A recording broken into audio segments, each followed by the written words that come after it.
So when early on after I'd read the book and I was talking to Baz about how to dramatize Nick Carraway's experience, when you read the novel, uh, Nick Carraway, everything you experience is seen through Nick Carraway's eyes. So you're influenced by the way he feels about it or the way he perceives it.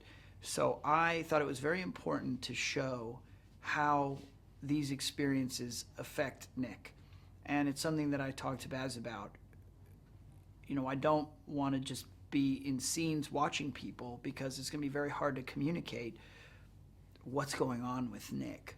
And so Baz had already been thinking about that as well, and I think was actually very key to this interpretation of the book. And him and Craig came up with the idea that Nick is in a sanitarium talking to a doctor, which comes out of research. And it also then gave us license once we had the doctor suggest that Nick might write some of this stuff down. It then, and Nick does have the backstory that he is a writer. It then gave us the license to use Fitzgerald's language as he wrote it, because it's very poetic and might not come across as natural if you were saying it just explaining a story. So I really liked it and was part of encouraging it to be a part of our movie. Well, Baz is a great leader. He has very clear vision, but is really collaborative. So he has clear vision, like, you feel confident that he knows what he's doing and that he's very steeped in research. We're all kind of research based, so we all love to actually look at The Great Gatsby and other Fitzgerald writings to to see what he was influenced by, what he wrote, and also what his influences were. And we're just trying to dig into that to then make our movie. So I really enjoyed digging into that research, and Baz works really hard, so he sets the pace in that way. He has very clear vision. He's a lot of fun. He's very bold. And so by example, he then encourages that. And Leo's a great actor and also a diligent researcher, and he demands a lot of himself. And he really loves to create a complicated and layered character.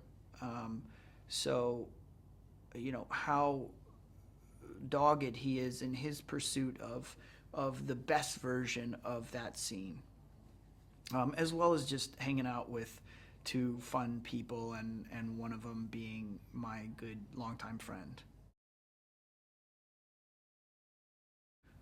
Well, Vicky, I moved to Sydney for 6 months to make The Great Gatsby, and I had a great time doing it. I love the city, and it was. I wish I had more time. I was working, long days, so I didn't get to explore as much as I would have liked to. But it's a beautiful, beautiful city, and there's great people, great food, and I really enjoyed my time here. So I'm happy to be back today, and I look forward to coming back more. My roots are in LA, so I feel like that will always be my home base, but I consider this another home for me. Well, it depends because some are, there's a book or a script, and I would say, if I can just talk about it generally, I look at the research materials that are available to me, whether that's about the era or it's something that's fictional. And so generally fiction will be set in a time and a place and amongst people where there's lots of real research, or research about real people and real circumstances that you can dig into. So a lot of it's research, and also talking with your collaborators to find as close to a unified vision as you can, and then also understanding the differences. Like, well, we're unified in these ways and we have slightly differences of opinions on these other things, so how to deal with that creative negotiation going forward.